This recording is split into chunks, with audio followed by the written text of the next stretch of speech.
Riots have broken out on the streets of Jerusalem as protesters took to the streets there to call for the resignation of the country's prime minister.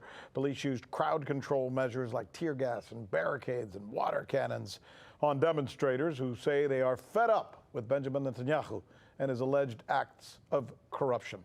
The prime minister is presently under indictment, you should know. So here's RT's Paula Sleer with more on this story.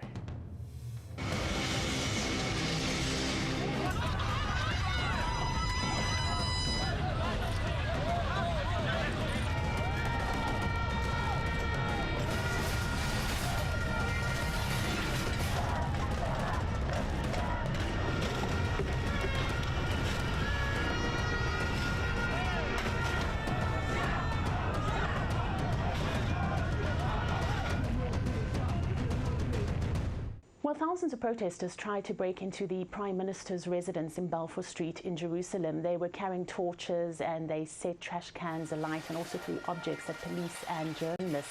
It was an event that was meant to coincide with the storming of the Bastille in France, and it took the police several hours to bring the situation under control. Now, the protesters consider themselves part of what is called the Black Flag protest movement, and their goal is to see the overthrow of the Prime Minister Benjamin Netanyahu. They're against his continued governance. Many of those who were out on the streets are people who have been suffering the effects of COVID-19. Many have lost their jobs, many are out of work, but they say it's not only the pandemic itself that the Prime Minister is not got a grip on. Essentially, they want to see him gone from power. They are fed up with his corruption. This is what some of them had to say. There's a good chance that the people will realize that there is a leader dragging us to a dangerous place. This is why I'm here, and I hope that in the coming demonstrations others will join the protests. All groups must unite every day, not just once a week, to protest, and in the end he will go home.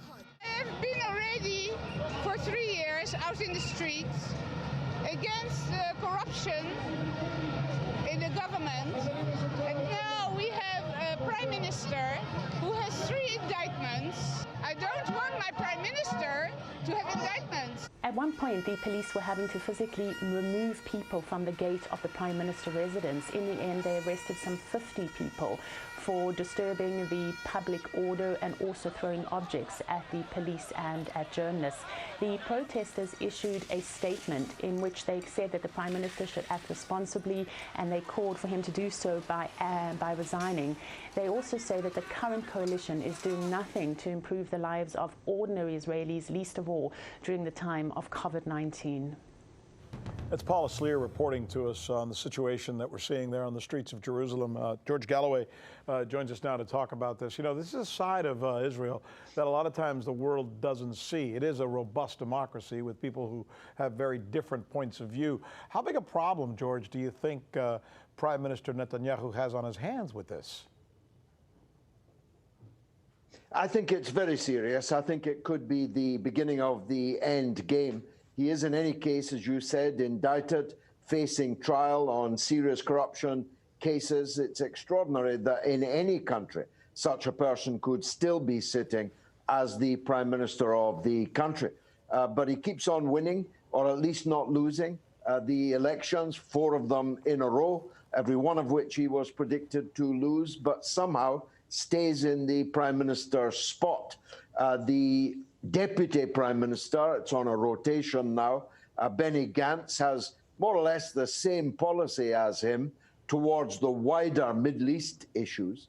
But as you've rightly said, this is about domestic politics. It's about corruption, coronavirus, unemployment, spreading poverty, and a sense that this prime minister is not going to be the man to get them out of this steep downward slump that the country is in. So if you want my honest prediction, I don't think he's much longer for the premiership in Israel. But he is the longest serving one they've ever had. You know what's interesting? It seems like there's a pattern going on here, George, all over the world, whether it's the United States or the UK or Brazil or Israel.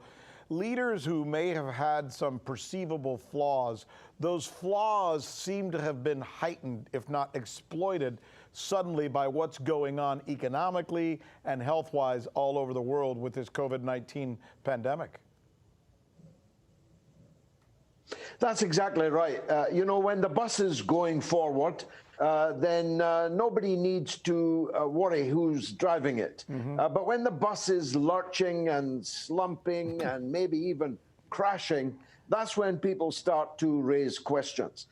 If basic levels of competency are maintained, political leaders can get away with a lot.